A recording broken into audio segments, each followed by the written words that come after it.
50 നടപടികൾ നിർത്തിവയ്ക്കുന്നതിന് ഉപക്ഷേപം.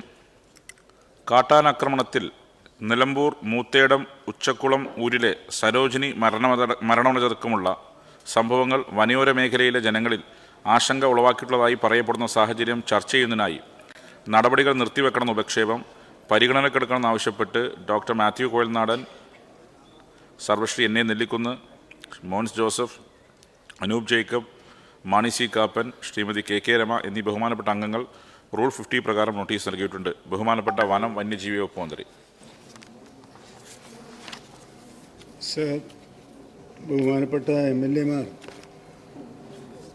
ഇവിടെ നൽകിയ നോട്ടീസിൽ നിലമ്പൂർ മൂത്തേടത്ത് കാട്ടാനാക്രമണത്തിൽ ഉച്ചക്കുളം ഊരിലെ സരോജിനി മരണമടഞ്ഞ കാര്യവും അവിടെ കോതമംഗലത്ത് ക്ലാശ്ശേരി സ്വദേശി എൽദോസ് മരിച്ച സംഭവമാണ് ചൂണ്ടിക്കാണിച്ചിട്ടുള്ളത്. സർ, വന്യജീവികളുടെ ആക്രമണം മൂലം വനമേഖലയിൽ മാത്രമല്ല ജനവാസ കേന്ദ്രങ്ങളിലും വന്യമൃഗങ്ങളുടെ ആക്രമണമുണ്ട് എന്നത് ഇന്നുണ്ടായ ഒരു അടിയന്തര സംഭവമല്ല. കുറേ നാളായി നമ്മുടെ സംസ്ഥാനത്ത് നിലനിൽക്കുന്ന ഒരു സംഭവമാണ്. സർ, ഇവിടെ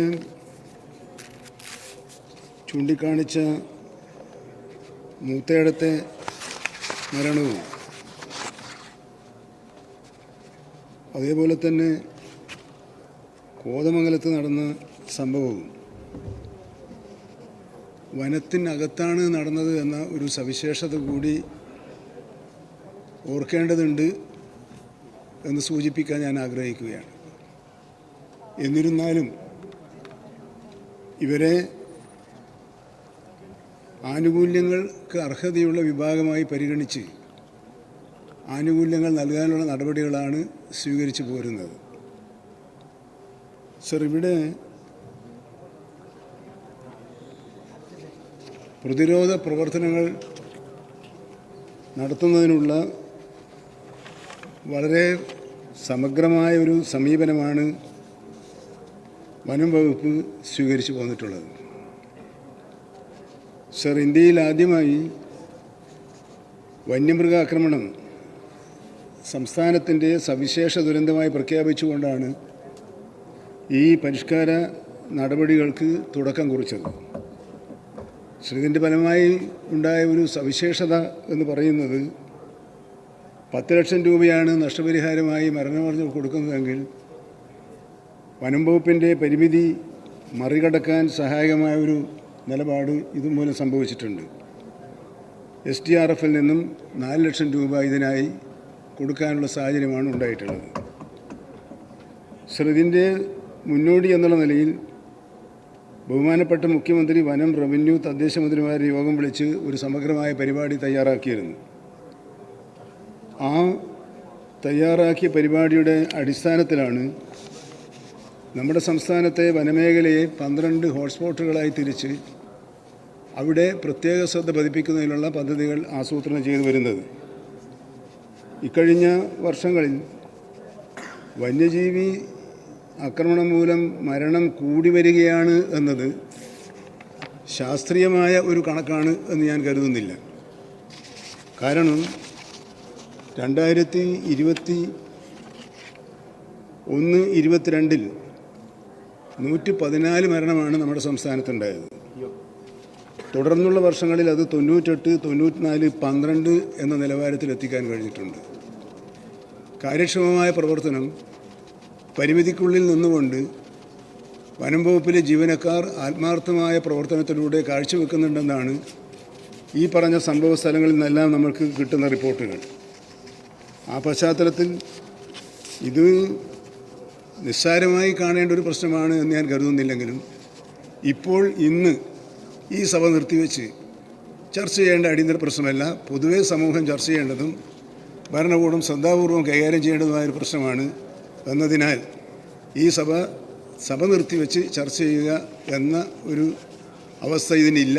അത് മനസ്സിലാക്കി ചർച്ച ചെയ്യേണ്ടതില്ല, സഭ നിർത്തിവെച്ച് ചർച്ച ചെയ്യേണ്ടതില്ല എന്നാണ് എനിക്ക് പറയാനുള്ളത്.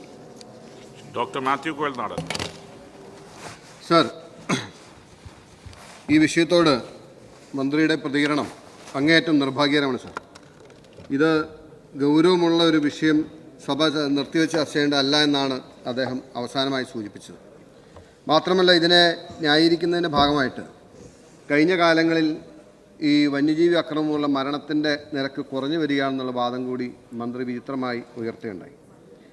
അതിനേക്കാളൊക്കെ ഇന്ന് മലയോര മേഖലയിൽ ജീവിക്കുന്ന ജനങ്ങളോട് ഈ സർക്കാർ എത്ര ഡിസോണസ്റ്റായിട്ടാണ്, എത്ര സത്യസന്ധതയില്ലാതെയാണ് പെരുമാറുന്നതിനുള്ള ഏറ്റവും വലിയ ഉദാഹരണം ഈ കഴിഞ്ഞ നയപ്രഖ്യാപനത്തിലെ പേജ് 65.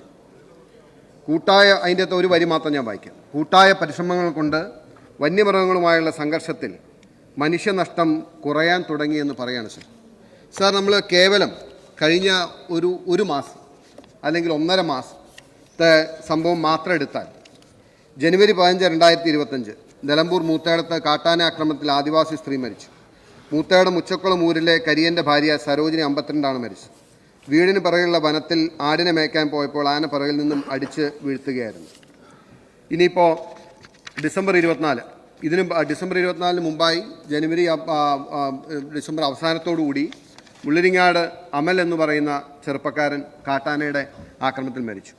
ഡിസംബർ 24 കോതമംഗലത്തെ ക്ലാച്ചേരി സ്വദേശി കൊടിയാട്ട് എൽദോസ് 45 കാട്ടാന ആക്രമണത്തിൽ കൊല്ലപ്പെട്ടത്.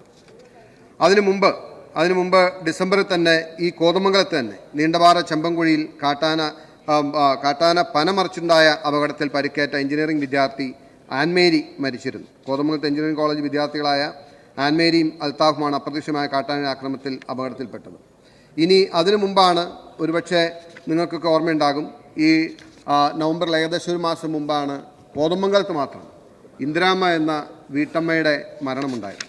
ഞാൻ ഓർത്തു പോകുന്ന ഇന്ദിരാമ്മയുടെ മരണമുണ്ടായപ്പോൾ ആ ഗ്രാമത്തിൽ വളരെ വൈകാരികമായൊരു അന്തരീക്ഷം ഉണ്ടാവുകയും ആളുകൾ ആ ഡെഡ് ബോഡി കാണാൻ വരികയും ഞാനും ബഹുമാനായ എംപിയും ജില്ലാ കോൺഗ്രസ് കമ്മിറ്റിയുടെ അധ്യക്ഷനും അവിടെ എത്തിച്ചേരുകയും ജനങ്ങളുടെ വികാരം ഏറ്റെടുത്ത് ഞങ്ങളൊരു സമരത്തിന് തയ്യാറായ ഡെഡ് ബോഡിയുമായി കോതമംഗലം നഗരത്തിൽ പ്രതിഷേധിക്കുകയുണ്ടായി. ഞങ്ങളോട് ചർച്ച ചെയ്യാൻ വേണ്ടി കളക്ടറും മറ്റാളുകളും കോതമംഗലം ഗസ്റ്റ് ഹൗസ് വരെ വന്നതാണ്. പക്ഷേ ആ സമരത്തോടുള്ള ഈ സർക്കാരിൻ്റെ സമീപനം എത്ര ധിക്കാരം നിറഞ്ഞും ധാർഷ്ട്യമുള്ളതെന്നറിയാം. കളക്ടറോട് ചർച്ചയ്ക്ക് പോകേണ്ടതില്ല എന്നും ആ ഡെഡ് ബോഡി തിരിച്ചു കൊണ്ടുവന്നിട്ട് ചർച്ച നടത്തിയാൽ മതി എന്നുള്ള വാശി എടുക്കുകയാണ്. ലാസ്റ്റ് ഞങ്ങൾ ഡെഡ് ബോഡി തിരിച്ചു കൊണ്ടുപോകാൻ തയ്യാറായില്ല. ആ ഡെഡ് ബോഡി സമരം ചെയ്യുമ്പോൾ പോലീസിനെ അയച്ച് ആ സമരപ്പന്തലിലേക്ക് പോലീസ് ഇരച്ചു കയറി ലാത്തി ചാർജ് നടത്തി ആ ഡെഡ് ബോഡി മോചിപ്പിച്ചുകൊണ്ട് നിങ്ങൾ കൊണ്ടുപോയി. അതിനുശേഷം ഈ മോളിൽ ദൈവം എന്നൊരാളുണ്ടെന്ന് പറയുന്നതാണ്. ഒരു മാസം തികയുന്നതിന് മുമ്പ് ഇങ്ങനെ ഒരിക്കലും സംഭവിക്കാത്തതാണ്. കുട്ടമ്പുഴയിൽ സമാനമായ രീതിയിൽ ഒരു മരണമുണ്ടായി. ആ ഡെഡ് ബോഡി എടുക്കാൻ വേണ്ടി ഫോറസ്റ്റ് ഓഫീസും പോലീസും മണിക്കൂറുകൾ കാത്തു. ഞാൻ അവിടെ ഉണ്ടായിരുന്നു സർ, ഞാൻ അവിടെ ഉണ്ടായിരുന്നു. പക്ഷേ നിങ്ങൾക്ക് കുട്ടമ്പുഴയിൽ പോലീസിന് ഉപയോഗിച്ച് ആ ഡെഡ് ബോഡി റിക്കവർ ചെയ്യാൻ കഴിയുമായിരുന്നില്ല. ഞാൻ അഹങ്കാരം കൊണ്ട് പറയല്ല, ഞാൻ നിങ്ങളെ ഓർമ്മിപ്പിക്കാൻ വേണ്ടി പറയാം. ജനാധിപത്യത്തിൽ ജനങ്ങളുടെ ശക്തിക്ക് മേലല്ല ഒരു ഭരണാധികാരിയുടെയും ശേഷി എന്ന് പറയുന്നതിന് പറയാണ്. ഒടുവിൽ പുലർച്ചെ 2 മണിക്ക് അതേ കളക്ടർ കോതമംഗലം ഗസ്റ്റ് ഹൗസിലെത്തി. ഇവിടെ ഉള്ള മന്ത്രിയുടെ നിർദ്ദേശപ്രകാരം മടങ്ങിപ്പോയ അതേ കളക്ടർ ഞങ്ങളെ കൂവി 2 കൈയും കൂപ്പി പറഞ്ഞു, ഈ ഡെഡ് ബോഡി എടുക്കാൻ നിങ്ങൾ ജനങ്ങളെ കൊണ്ട് ഞങ്ങളെ അനുവദിപ്പിക്കണം. ജനപ്രതിനിധികളെ ഞങ്ങളാണ് സാർ അവരെ പറഞ്ഞ് സമാധാനിപ്പിച്ച് ആ ഡെഡ് ബോഡി അവിടെ നിന്ന് എടുപ്പിച്ചത് എൽദോസിൻ്റെ. അന്ന് ഇന്ദിരാമ്മയുടെ മരണം നടന്നപ്പോൾ ഫോറസ്റ്റ് ഡിപ്പാർട്ട്മെൻറ്റിനോട് ഞങ്ങൾ പറഞ്ഞ കാര്യങ്ങൾ ചെയ്തിരുന്നെങ്കിൽ ഈ എൽദോസിൻ്റെ മരണം ഒഴിവാക്കാൻ കഴിയുമായിരുന്നു. നിങ്ങൾ അങ്ങേയറ്റം മോശമായിട്ടുള്ള രീതിയിലുള്ള ഒരു സമീപനമാണ് ആ കാര്യത്തിൽ സ്വീകരിച്ചത്. അതുകൊണ്ട് മലയോര മേഖലയിലെ ജനങ്ങളോടുള്ള ഈ സർക്കാരിൻ്റെ സമീപനം, ഈ വന്യജീവി ആക്രമണത്തിൽ കൊല്ലപ്പെടുന്നതിനേക്കാൾ ഭയങ്കരമാണ് സാർ നിരന്തര ഭയത്തിൽ കഴിയുക എന്നുള്ളത്. നമുക്കത് മനസ്സിലാവില്ല. ആ മേഖലയിലെ ജനങ്ങളുടെ അവസ്ഥ എന്താണെന്നറിയോ? രാത്രി കൊച്ചും കുടുംബവുമായി കടന്നുറങ്ങുമ്പോൾ പുറത്തൊരു ഇലയനക്കം കേട്ടാൽ ചങ്കിടിക്കുകയാണ്. ആനയാണോ എന്നറിയില്ല. പക്ഷേ എല്ലായ്പ്പോഴും സർക്കാരിൻ്റെ നിരന്തരമായ മറുപടി എന്താണ് സാർ? നിരന്തരമായ മറുപടി, ഞങ്ങൾക്ക് ഇതിലൊന്നും ചെയ്യാനില്ല, കേന്ദ്ര സർക്കാരിൻ്റെ ഇതാണെന്നുള്ള. ഞാൻ അതിനുശേഷം ഫോറസ്റ്റ് ഓഫീസിൽ നിന്നും ഈ ജനങ്ങൾക്കുണ്ടാകുന്ന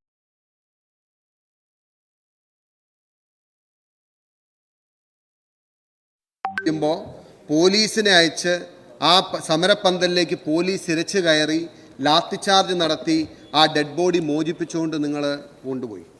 അതിനുശേഷം ഈ മോളിൽ ദൈവം എന്നൊരാളെന്ന് പറയുന്നതാണ്. ഒരു മാസം തികയുന്നതിന് മുമ്പ് ഒരിക്കലും സംഭവിക്കാത്തതാണ്. കുട്ടമ്പുഴയിൽ സമാനമായ രീതിയിൽ ഒരു മരണമുണ്ടായി.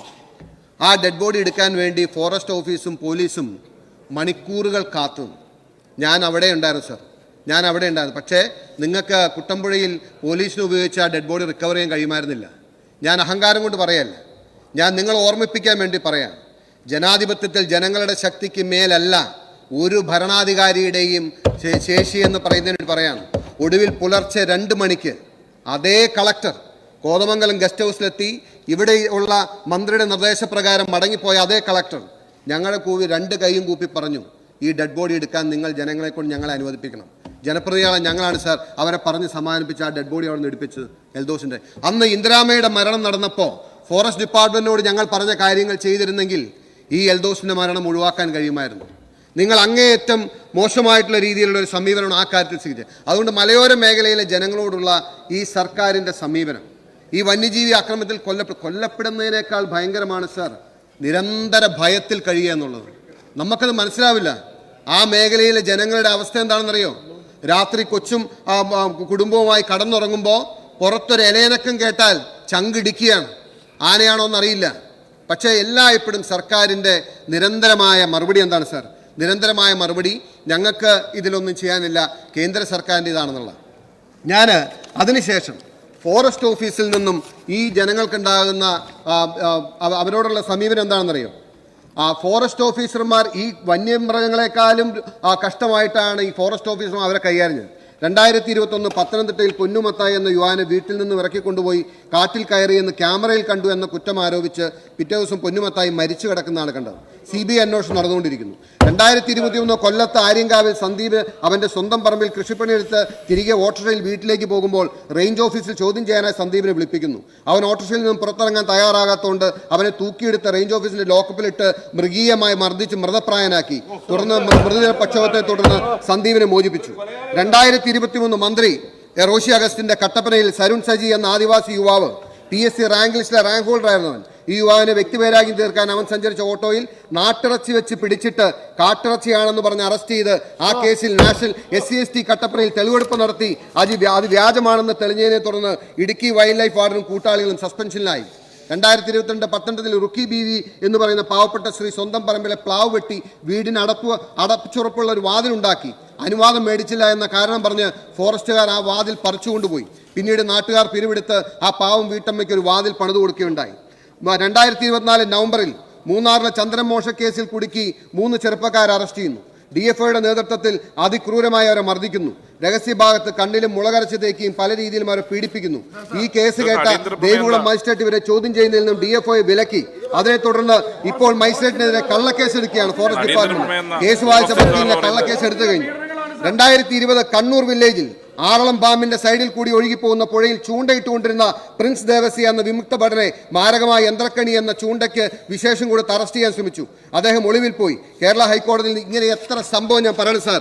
ഇങ്ങനെ ഫോറസ്റ്റ് ഉദ്യോഗസ്ഥർ ചെയ്തുകൊണ്ടിരിക്കുമ്പോൾ ഈ സർക്കാർ, ഈ ക്യാബിനറ്റ് പുതിയ വന നിയമം കൊണ്ടുവന്നില്ലേ സാർ? നിങ്ങൾ വന നിയമ ഭേദഗതി കൊണ്ടുവന്നില്ലേ? അതിൻ്റെ അകത്ത് നിങ്ങൾ കൊണ്ടുവരാൻ ആഗ്രഹിച്ച എന്താണ്? അതായത് ഏറ്റവും താഴെത്തട്ടിൽ ഉദ്യോഗസ്ഥരായ ബീറ്റ് ഫോറസ്റ്റ് ഓഫീസർക്കടക്കം വെറും സംശയത്തിന്റെ പുറത്ത് ആരുടെ വീട്ടിലും കയറി പരിശോധന നടത്താനും വാഹനങ്ങൾ തടഞ്ഞ് പരിശോധിക്കാനുമുള്ള അനിയന്ത്രിതമായ നൽകി. അതുപോലെ വാറണ്ട് ഇല്ലാതെ അറസ്റ്റ് ചെയ്യാനുള്ള അധികാരം നിങ്ങൾ നൽകി. എന്നിട്ട് വലിയ നിലയിൽ എതിർപ്പ് ഉയർന്നു വന്നപ്പോൾ ഞാൻ മുഖ്യമന്ത്രിയുടെ ഒരു പ്രസ്താവന ഞാൻ അതിനുശേഷം വായിച്ചു.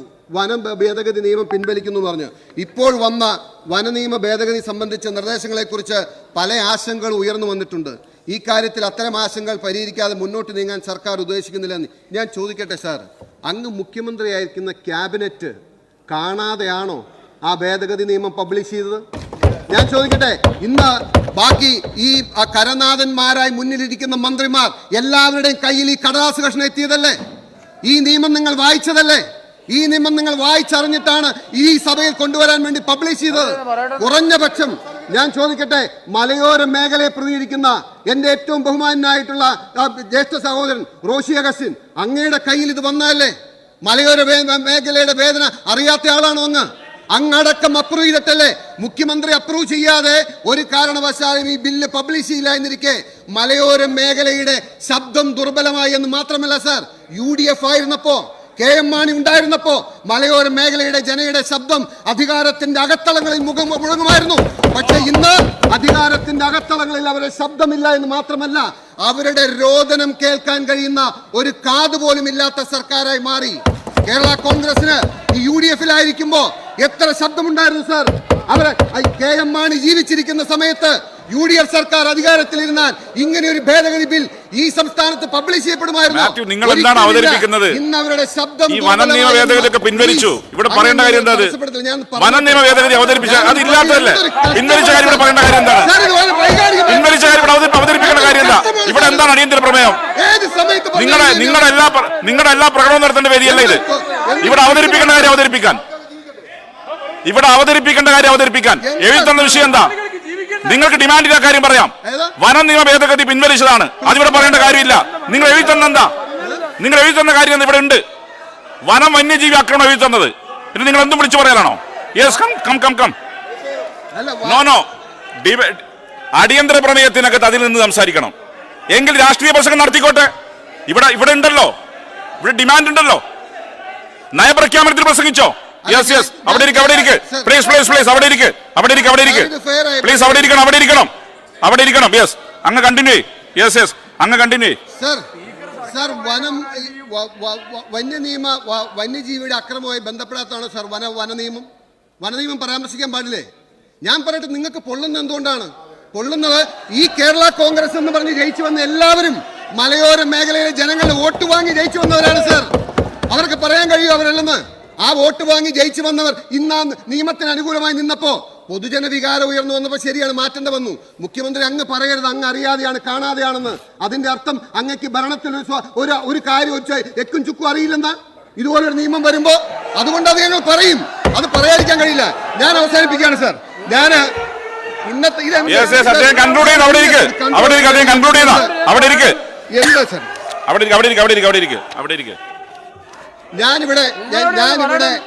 ഞാനിവിടെ പരാമർശിച്ച കാര്യങ്ങൾ ഏതെങ്കിലും തെറ്റാണെങ്കിൽ അങ്ങ് ചൂണ്ടിക്കാണിക്കണം. ഞാൻ പിൻവലിക്കാം. ഞാൻ ചോദിക്കുന്നത് വന ഭേദഗതി നിയമം ഈ ഇരിക്കുന്ന മന്ത്രിമാർ കാണാതെ അറിയാതെയാണോ വന്നത്? അത് നിഷേധിക്കാൻ കഴിയുമോ? ഞാൻ ചോദിക്കുന്നത്, ഞങ്ങൾക്ക് ഉറച്ചു പറയാൻ കഴിയും, UDF സർക്കാർ അധികാരത്തിലിരിക്കുമ്പോൾ മലയോര മേഖലയിലെ ജനങ്ങളുടെ ശബ്ദം അധികാരത്തിന്റെ അകത്തളങ്ങളിൽ ഉണ്ടായിരുന്നു. 100%. പക്ഷേ ഇന്ന് ഞാൻ അങ്ങയോട് മറ്റൊരു കാര്യം പറഞ്ഞു. ഈ സർക്കാരിന്റെ നിരന്തരമായ ഭാഷ്യം കേന്ദ്ര സർക്കാരിന്റെ നിയമമായതുകൊണ്ട് ഞങ്ങൾക്കൊന്നും ചെയ്യാൻ കഴിയില്ല എന്ന്. തൊട്ടയൽ സംസ്ഥാനമായ തമിഴ്നാട്ടിലേക്ക് നോക്കണം. സ്റ്റാലിൻ എന്ന മുഖ്യമന്ത്രി ഒരു നിയമം പാസാക്കി. കാട് വിട്ടിറങ്ങുന്ന കാട്ടുപന്നി 3 കിലോമീറ്ററിനകത്ത് എവിടെയാണെങ്കിലും വെടിവെച്ചു കൊല്ലാമെന്ന നിയമം വന്നു. എന്തുകൊണ്ടാണ് സർ നിങ്ങൾ ഒരു സ്റ്റെപ്പ് എടുക്കാൻ കഴിയാത്തത്? ഈ സർക്കാരിന് ഒരു അധികാരവുമില്ല, ഒരു പവറുമില്ല എന്ന് പറയരുത്. പക്ഷെ നിങ്ങൾ അത് ചെയ്യാൻ തയ്യാറല്ല. സർ, എന്നെ വേദനിപ്പിക്കുന്ന കാര്യം, നമ്മൾ ആരും കാണാതെ ആരും ശ്രദ്ധിക്കാതെ നിശബ്ദമായ ഒരു കുടിയിറക്കം ഇന്ന് ഈ മലയോര മേഖലയിൽ നടന്നുകൊണ്ടിരിക്കുകയാണ്. ഇതുപോലുള്ള നിരന്തരമായ പ്രയാസങ്ങൾ കൊണ്ട് വിഷമം കൊണ്ട് ഇത് ഞാൻ അങ്ങനെ സംസാരിക്കാൻ അനുവദിക്കുന്നില്ല. ഞാൻ അവസാനിപ്പിക്കാം. ഉള്ള സമയമെങ്കിലും സംസാരിക്കാൻ അനുവദിക്കണം സർ. ഉള്ള സമയമെങ്കിലും സംസാരിക്കാൻ. ഞാൻ കൺക്ലൂഡ് ചെയ്യാണ് സർ. ഞാൻ അധികം പറയുന്നില്ല. നിങ്ങൾ അസ്വസ്ഥരായിട്ട് കാര്യമില്ല. ഞാൻ പറയുന്നത് ഇന്ന് സംസ്ഥാന എന്താ സുഹൃത്ത്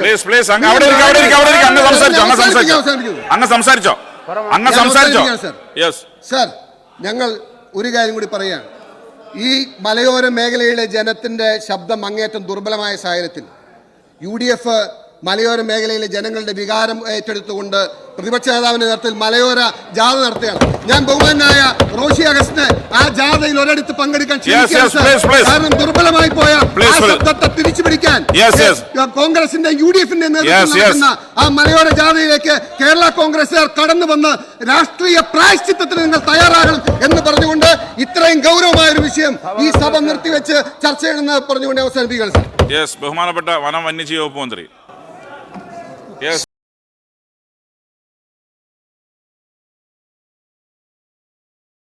അദ്ദേഹം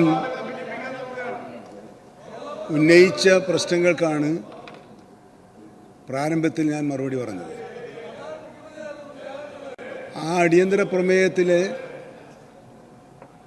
പ്രശ്നങ്ങളുമായി കയറിൻ്റെ അറ്റത്ത് ഒരു പശുവുണ്ട് എന്ന് പറയുന്ന രീതിയിൽ വന സംരക്ഷണ നിയമത്തെക്കുറിച്ച് അദ്ദേഹം പറഞ്ഞു നോക്കുകയാണ് ഉണ്ടായത്.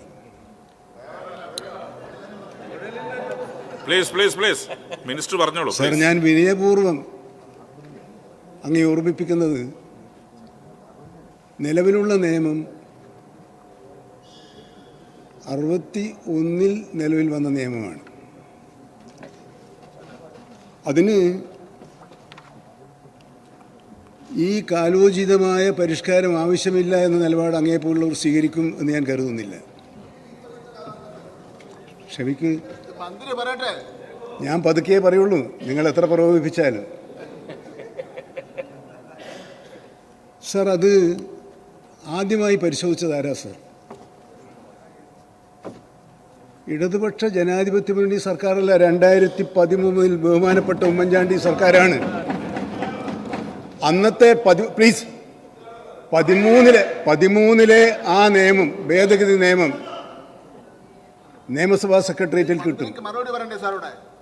അത് വായിച്ച് അതും ഇതും തമ്മിലുള്ള വ്യത്യാസം എന്താണ് എന്നൊന്ന് വിശദീകരിച്ചാൽ വളരെ നന്നായിരുന്നു എന്ന് പറയാൻ ഞാൻ ആഗ്രഹിക്കുന്നു. സർ, ക്യാബിനറ്റ്,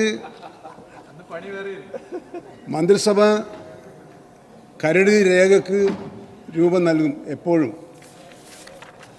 അങ്ങേക്കും മെമ്പർമാർക്കും നല്ലതുപോലെ അറിയുന്നത് എന്താണ്, ഇത് സഭയിൽ വരുമ്പോൾ അന്ന് പാസ്സാക്കുകയല്ല ചെയ്യുക,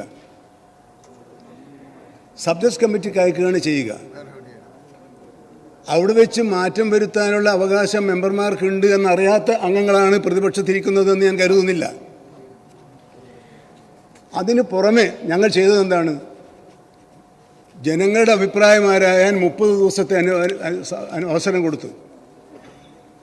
ജനങ്ങളുടെ അഭിപ്രായം ആരാഞ്ഞു. ജനങ്ങളുടെ അഭിപ്രായം ആരാഞ്ഞപ്പോൾ തെറ്റിദ്ധാരണകൾ പരത്തുന്ന നിരവധി വാദഗതികൾ ഉയർന്നു വന്നു. ആ തെറ്റിദ്ധാരണകൾ ഉപയോഗിച്ച് രാഷ്ട്രീയ മുതലെടുപ്പിന് വേണ്ടി നിങ്ങളൊരു ശ്രമം നടത്തി. അത് പൊളിഞ്ഞു പോയതിൽ അങ്ങേക്ക് നിരാശയുണ്ടായതിൽ ഞാനെന്ത് ചെയ്യാനാണ്? ഒരു കാര്യം പിൻവലിച്ചാൽ, ജനകീയ അഭിപ്രായം മാനിച്ച് പിൻവലിച്ചാൽ അതിനെ അഭിനന്ദിക്കുകയല്ലേ വേണ്ടത്? ഒരു ജനാധിപത്യ സംവിധാനത്തിൽ ജനങ്ങളുടെ അഭിപ്രായം മാനിക്കുന്ന ഒരു ഗവൺമെൻറ്റാണ് എന്നൊരു അഭിനന്ദനം അങ്ങയിൽ നിന്ന് ഞാൻ പ്രതീക്ഷിച്ചിട്ട് കാര്യമില്ലല്ലോ. അത് കഷ്ടമായിപ്പോയി. നമുക്ക് ചന്ദനമരം മുറിക്കാനുള്ള അനുവാദം വേണമെന്നത് നിങ്ങളുടെ എല്ലാവരുടെയും ആവശ്യമല്ലേ? ഈ ഭേദഗതി എന്താ നിങ്ങൾ കണ്ടില്ല എന്ന് നടിക്കുന്നത്? അങ്ങ് വായിച്ച 63 നേരത്തെ ഇപ്പോഴുള്ളതിൽ എന്താണ്? ഇപ്പോഴുള്ളതിൽ വാച്ചർക്കും അറസ്റ്റ് ചെയ്യാം. ഇപ്പോൾ നിലനിൽക്കുന്ന നിയമത്തിൽ അതവിടെ നിന്നോട്ടെ എന്നാണോ അങ്ങ് പറയുന്നത്? നിലവിലുള്ള നിയമത്തിൽ വാച്ചർ എന്ന് പറഞ്ഞാൽ എനി ഫോറസ്റ്റ് ഓഫീസർ എന്നാണ് ആ വാക്ക്. ഫോറസ്റ്റ് ഓഫീസർ എന്ന നിർവചനത്തിൽ നിന്നും വാച്ചർ എന്ന വാക്ക് ഒഴിവാക്കുകയാണ് ചെയ്തിട്ടുള്ളത്. അല്ലാതെ ഒരു മാറ്റവും വരുത്തിയില്ല. പക്ഷേ ഇതൊരു ജനാധിപത്യ ഗവൺമെൻറ്റാണ്, ജനങ്ങളുടെ അഭിപ്രായം മാനിച്ച് പ്രവർത്തിക്കുന്ന ഒരു ഗവൺമെൻറ്റാണ്. ആ നിലയിലുള്ള നിലപാടാണ് ബഹുമാനപ്പെട്ട മുഖ്യമന്ത്രി സ്വീകരിച്ചത്. അത് രഹസ്യമായി സ്വീകരിച്ചതല്ല, ഞങ്ങളെല്ലാവരുമായി ചർച്ച ചെയ്ത് തന്നെ തീരുമാനിച്ചതാണ്. പിന്നെ സർ, അതാണ് അങ്ങനെ. പിന്നെ സർ, മലയോര മേഖലയിലെ ജനങ്ങളോട് ഞങ്ങൾക്ക് എന്തോ ഒരു അവഗണനയാണ്. കേരള കോൺഗ്രസ്സുകാർ എന്തോ ഒരു അത്യാഹിതം കാണിച്ചു പോയി. സർ, മലയോര മേഖലയിൽ ഈ 2021 രണ്ടാം പിണറായി സർക്കാർ അധികാരത്തിൽ വന്നതിന് ശേഷം ഉണ്ടായ ഏത് സംഭവത്തിനാണ് സർ ഞങ്ങൾ ജനങ്ങളോടൊപ്പമല്ലേ നിന്നത്? ഈ പിൻവലിക്കുക എന്ന് പറഞ്ഞതിൻ്റെ അർത്ഥം എന്താണ്? ഞങ്ങൾ ജനങ്ങളോടൊപ്പം നിന്നത്. അതറിയുന്ന ജനങ്ങൾ അവിടെയുണ്ട്. അതിലങ്ങൾക്ക് അസ്വസ്ഥത ഉണ്ടായിട്ട് കാര്യമില്ല. സർ, ആദ്യം വന്നത് എന്താണ്? Buffer zone. ഇപ്പോൾ എവിടെയാണ് സാർ നമ്മൾ നിൽക്കുന്നത്? അന്ന് നമ്മുടെ ബഹുമാനപ്പെട്ട മുഖ്യമന്ത്രി പറഞ്ഞു, ഈ ഉത്തരവ് നടപ്പിലെ പേരിൽ ഒരു കുട്ടിക്കും ആ മേഖലയിൽ നിന്ന് ചട്ടിയും കലവുമായി ഇറങ്ങിപ്പോകേണ്ടി വരില്ല. വന്നോ? അതാരോടൊപ്പം നിന്നതാണ്? ആർക്ക് വേണ്ടി നിന്നതാണ്? അതിനുശേഷം സർ, വന്യജീവി അക്രമവുമായി ബന്ധപ്പെട്ട പ്രശ്നങ്ങൾ അതായിരുന്നു അങ്ങ് പറയേണ്ടിയിരുന്നത്. അങ്ങ് പോയത് പിന്നെ എനിക്ക് തോന്നി അങ്ങ് പറയാൻ വിട്ടുപോയെന്ന് തോന്നുന്നു. നിലമ്പൂർ ഇപ്പോൾ എടുക്കാനുള്ള കാരണമൊക്കെ എനിക്ക് മനസ്സിലായി. ഈ അവസാനത്തെ ദിവസം നിലമ്പൂരിനെ ബാധിക്കുന്നതിൻ്റെ കാര്യമൊക്കെ ആ രാഷ്ട്രീയമൊക്കെ എല്ലാവർക്കും മനസ്സിലാവില്ലേ? അതവിടെ നിൽക്കട്ടെ. സർ, എന്തൊക്കെ നടപടികളാണ് ഞങ്ങൾ സ്വീകരിച്ചത്? അങ്ങിപ്പോഴും കേന്ദ്ര നടപടിയെ നിലപാടിനെ ന്യായീകരിച്ചുകൊണ്ടും സ്റ്റാലിൻ്റെ നിലപാടിനെ ന്യായീകരിച്ചുകൊണ്ട് സ്റ്റാലിൻ നല്ലതാണ് ചെയ്തത്, പക്ഷേ നിങ്ങൾക്ക് ഓർമ്മയില്ലാത്തതുകൊണ്ടാണ്. നിങ്ങളുടെ പ്രദേശത്ത് മാത്രം സർക്കാർ ഉത്തരവിൻ്റെ അടിസ്ഥാനത്തിൽ 120ഓളം കാട്ടുപന്നികളെ വെടിവെച്ച് കൊന്നിട്ടുണ്ട് പഞ്ചായത്ത് പ്രസിഡന്റിൻ്റെ ഉത്തരവിൻ്റെ അടിസ്ഥാനത്തിൽ. അത് 2 വർഷമായി കേരളം നടപ്പിലാക്കിക്കൊണ്ടിരിക്കുന്ന ഒരു നിലപാട് തമിഴ്നാട് ഗവൺമെൻറ് സ്വീകരിച്ചു എന്നത് ഞങ്ങൾക്ക് അഭിമാനം തോന്നുന്നൊരു നിലപാടാണ്. അതിനാണ് നിങ്ങൾ ഞങ്ങളെ പ്രതിക്കൂട്ടിൽ കയറ്റാൻ തീരുമാനിച്ചിരിക്കുന്നത്. സർ, അതേപോലെ തന്നെ ഈ പറഞ്ഞ നമ്മൾ കാര്യത്തിലേക്ക് ഇവിടത്തേക്ക് വരാം. സർ, എന്താണ് ഇവിടെ ഉണ്ടായത്? ഇന്ത്യയുടെ ചരിത്രത്തിൽ, ഏതെങ്കിലും ചരിത്രത്തിൽ ഇത്തരം സംഭവങ്ങളെ സംസ്ഥാനത്തിൻ്റെ സവിശേഷതയുള്ള ദുരന്തമായി പ്രഖ്യാപിച്ചത് അങ്ങയുടെ ശ്രദ്ധയിൽപ്പെട്ടിട്ടുണ്ടോ? ആരുടെയെങ്കിലും ശ്രദ്ധയിൽപ്പെട്ടിട്ടുണ്ടോ? ഞങ്ങളെന്താ തീരുമാനിച്ചത്? കേന്ദ്രത്തെ പഴിപറഞ്ഞ് മാറി നിൽക്കുകയല്ല, ഡിസാസ്റ്റർ മാനേജ്മെൻറ്റിൻ്റെ പണം കൂടി ഉപയോഗിച്ച് ആ പ്രദേശങ്ങളിലെ ജനങ്ങൾക്ക് ആശ്വാസം നൽകാനുള്ള നിലപാടുകളാണ് ഞങ്ങൾ സ്വീകരിച്ചത്. അതും ജനങ്ങളോടൊപ്പം നിൽക്കൽ തന്നെയാണ് എന്നാണ് ഞങ്ങളുടെ വിചാരം. സർ, ഇവിടെ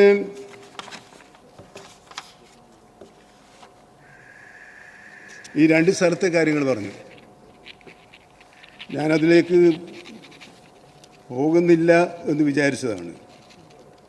അവിടെ ഇന്ദിരാ രാമകൃഷ്ണൻ്റെ ബോഡി ഇൻക്വസ്റ്റ് നടപടികൾ DYSPയുടെ നേതൃത്വത്തിൽ നടക്കുന്നതിനിടയിൽ അവിടെ ബഹളമുണ്ടായത് എന്തിനാ? ആരാ ബഹളമുണ്ടാക്കിയത്?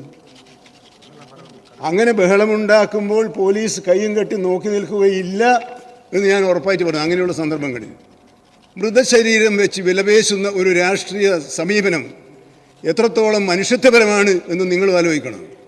മൃതദേഹം വെച്ച് വിലപേശ അത് ശരിയല്ല.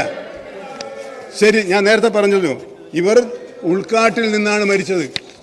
നിങ്ങൾ പറയുന്ന കൊട്ടിഘോഷിക്കുന്ന നിയമം ഉൾക്കാട്ടിൽ വെച്ച് മരണമടഞ്ഞാൽ അത് വന്യജീവികൾ നാട്ടിൻ പുറത്ത് വന്ന് അക്രമം നടത്തുന്ന മരണമായി കണക്കാക്കാൻ പാടുണ്ടോ? നിങ്ങൾ പൊക്കിപ്പിടിക്കുന്ന നിയമം വെച്ച്. പക്ഷെ ഞങ്ങളെന്താ തീരുമാനിച്ചത്? അതങ്ങനെ വിവേചനം കാണിക്കേണ്ടതില്ല. ആദിവാസികളാണവർ, പാവപ്പെട്ടവരാണവർ. ബഹുമാനപ്പെട്ട മുഖ്യമന്ത്രി എന്നോട് വിളിച്ചു പറഞ്ഞു, അതൊന്നും നോക്കേണ്ടതില്ല, അവർക്ക് കാശ് കൊടുക്കണം. ആദ്യം ഇങ്ങോട്ട് കൊടുത്തില്ലേ? ഇനി രേഖ കൊടുത്താൽ കിട്ടില്ലേ? സർ, PJ ഇവിടെയില്ല. PJ ജോസഫ് എന്നെ വിളിച്ച് പറഞ്ഞു. ഞാൻ പറഞ്ഞു, അങ്ങയുടെ നിർദ്ദേശം സ്വീകരിക്കാം. മുഖ്യമന്ത്രി എന്നോട് പറഞ്ഞിട്ടുണ്ട്. നമ്മളത് ചെയ്തല്ലോ. അങ്ങനെ ഒഴിഞ്ഞു മാറുകയാണോ ചെയ്തിട്ടുള്ളത്? പിന്നെ അവിടെ അങ്ങ് പറഞ്ഞപ്പോൾ നേരത്തെ ആയിരുന്നെങ്കിൽ അങ്ങ് പറയുമായിരുന്നു, ആൾ ഇവിടെ ഇരിക്കുന്നുണ്ടെങ്കിൽ. അവിടെ 24 കിലോമീറ്റർ അകലെയുള്ള മൂത്തേടം കരുളായി പഞ്ചായത്ത് കഴിഞ്ഞാണ് നിലമ്പൂർ മുനിസിപ്പാലിറ്റി. കരുളായിലാണ് മരണമുണ്ടായത്. ഞാൻ ഈ 24 കിലോമീറ്റർ എന്നൊക്കെ കേട്ടപ്പോൾ അരമണിക്കൂർ കൊണ്ട് പോയി വരാമല്ലോ എന്ന് വിചാരിച്ചതാണ്. 2 മണിക്കൂർ യാത്ര ചെയ്താണ് ഞാൻ അവിടുത്തെ MLA ആയിരുന്നയാൾ, നിങ്ങളിപ്പോൾ സംരക്ഷിക്കാൻ ശ്രമിക്കുന്ന MLA ആയിരുന്നയാൾ അവിടെ പോയാണോ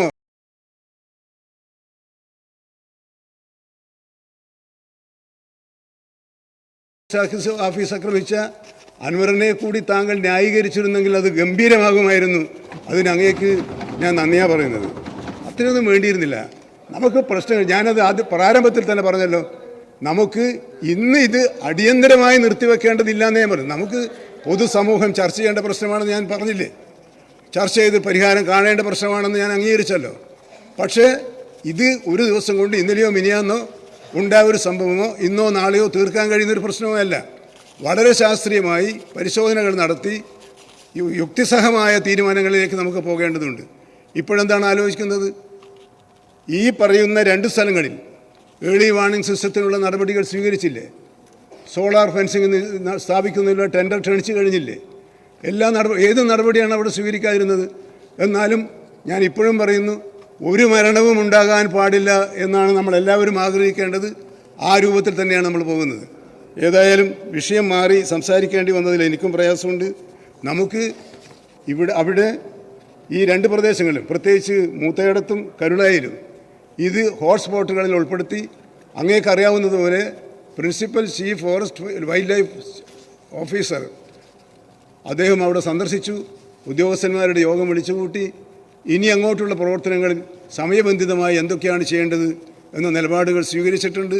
മലയോര മേഖലയിലെ ഞാൻ ആദ്യം സൂചിപ്പിച്ചതുപോലെ 12 മേഖലയായി തിരിച്ചുകൊണ്ട് ആ 12 മേഖലകളിലെ ഏറ്റവും ഗുരുതരമായ പ്രദേശങ്ങൾ കണ്ടുകൊണ്ട് ആ പ്രദേശങ്ങളിൽ ഒരു സ്പെഷ്യൽ ടീമിനെ നിയമിക്കാനുള്ള, അങ്ങനെ നിരന്തരവും നിതാന്തവുമായി ജാഗ്രത കാണിച്ചുകൊണ്ട് ജനങ്ങളെ അക്രമത്തിൽ നിന്ന് രക്ഷിക്കുക എന്നതാണ് സർക്കാരിൻ്റെ നയം. ഒപ്പം ഞാൻ കഴിഞ്ഞ ദിവസം ഒരു സബ്മിഷന് മറുപടിയായി ഇവിടെ പറഞ്ഞതാണ്, കാർഷിക വിളകൾക്ക് കൊടുക്കുന്ന നഷ്ടപരിഹാരം പോരാ എന്ന തോന്നൽ തന്നെയാണ് ഞങ്ങൾക്ക് എല്ലാവർക്കും ഉള്ളത്. പക്ഷേ അതിൻ്റെ ഒരു കാര്യം നിർദ്ദേശം ചർച്ച ചെയ്ത് നമുക്ക് വർദ്ധിപ്പിക്കേണ്ടതുണ്ട്. നഷ്ടപരിഹാരം നൽകിയും ആശ്വസിപ്പിച്ചും അവർക്കാവശ്യമായ സുരക്ഷാ നടപടികൾ സ്വീകരിച്ചും നമുക്ക് ഈ പ്രശ്നത്തിന് പരിഹാരം കാണാൻ കഴിയും.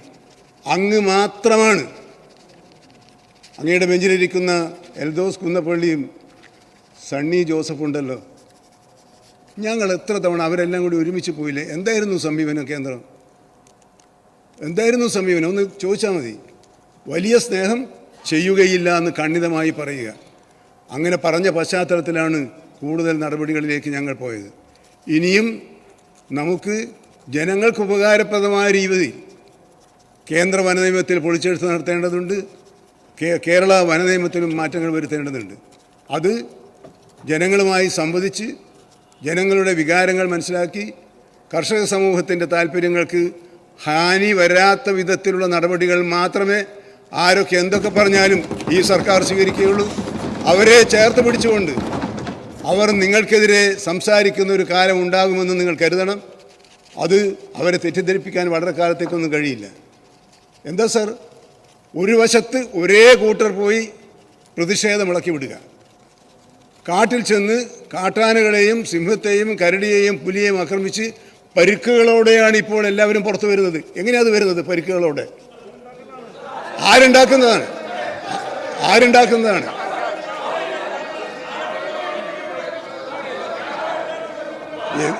ആരാ? നിങ്ങളാന്ന് പറഞ്ഞില്ലല്ലോ. അത് ഞാൻ പറയാം. നിങ്ങളെന്തിനാ ദേഷ്യപ്പെടുന്നത്? അല്ല, സിദ്ദിഖാണെന്ന് ഞാൻ പറഞ്ഞിട്ടില്ല. ദയവായി സിദ്ദിഖിന് എന്താ ഒരു പെട്ടെന്നൊരു തോന്നുന്നു? സിദ്ദിഖാണെന്ന് ഞാൻ പറഞ്ഞില്ലല്ലോ, പ്രതിപക്ഷമാണെന്ന് ഞാൻ പറഞ്ഞില്ലല്ലോ. നിങ്ങൾക്ക് എന്താ ഒരു തോന്നൽ? അത് ആരാണെന്ന് പ്രതിപക്ഷ നേതാവിനറിയാം. പ്രതിപക്ഷവുമല്ല, സിദ്ദിഖുമല്ല, MLA അല്ല, രാഷ്ട്രീയ പാർട്ടികളുമല്ല. അതാരാണെന്ന് ആലോചിച്ച് പറഞ്ഞാൽ മതി. അത് മുൻ പ്രതിപക്ഷ നേതാവിനും അറിയാം.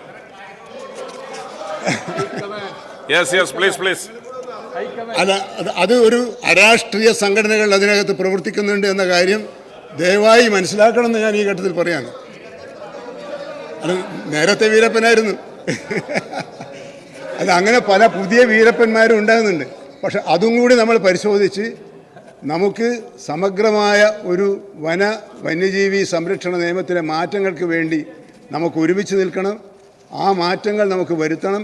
കർഷക സമൂഹത്തെ സഹായിക്കണം. അവർക്കുണ്ടാകുന്ന പ്രശ്നങ്ങൾ അതാത് സമയത്ത് പരിശോധിച്ച് തീർപ്പ് കൽപ്പിക്കാനുള്ള നടപടികളാണ് ഞങ്ങൾ സ്വീകരിക്കുക. മലയോര മേഖലയെയും സർക്കാരിനെയും തമ്മിലടിപ്പിച്ച് മുതലെടുക്കാൻ കഴിയും എന്ന ശ്രമത്തിൻ്റെ ഭാഗമായി പോയി ദൗർഭാഗ്യവശാൽ അങ്ങയുടെ അവതരണം അതങ്ങനെ വേണ്ടായിരുന്നു എന്ന് മാത്രം പറഞ്ഞുകൊണ്ട് ഈ പ്രമേയത്തിന് ചർച്ച ചെയ്യേണ്ട ആവശ്യമില്ല എന്ന് പറഞ്ഞു. വളരെ ദൗർഭാഗ്യകരമായ ഒരു അടിയന്തര പ്രമേയം കൊണ്ടുവരുമ്പോൾ ആ സബ്ജക്റ്റിൻ്റെ ഭാഗമല്ലാതെ പുറത്തുനിന്ന് നിരീക്ഷിച്ചാൽ ഇന്നത്തെ അടിയന്തര പ്രമേയം മലയോര മേഖലയും കേരള കോൺഗ്രസുമായി പോയി എന്നുള്ളതാണ് ഏറ്റവും പരമപ്രധാനമായ കാര്യം. എന്താണ് അത്ര സ്ട്രൈക്ക് ചെയ്തെന്ന് എനിക്ക് അറിഞ്ഞുകൂടാ.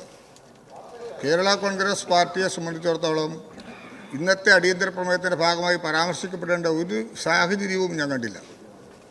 ഇനി മലയോര മേഖലയോടോ കേരള കോൺഗ്രസ് ഭാഗമായിട്ടുള്ള മന്ത്രിസഭകളിലോ ഏതെങ്കിലും തരത്തിലുള്ള വിഷയങ്ങൾ വന്നാൽ കൂട്ടുത്തരവാദിത്തമുള്ളൊരു ഗവൺമെൻറ് എന്ന നിലയിൽ ആ വിഷയം പരിഹരിക്കാൻ മന്ത്രിസഭാ തലത്തിലും രാഷ്ട്രീയ തലത്തിലും ചർച്ചകൾ നടത്താറുണ്ട്.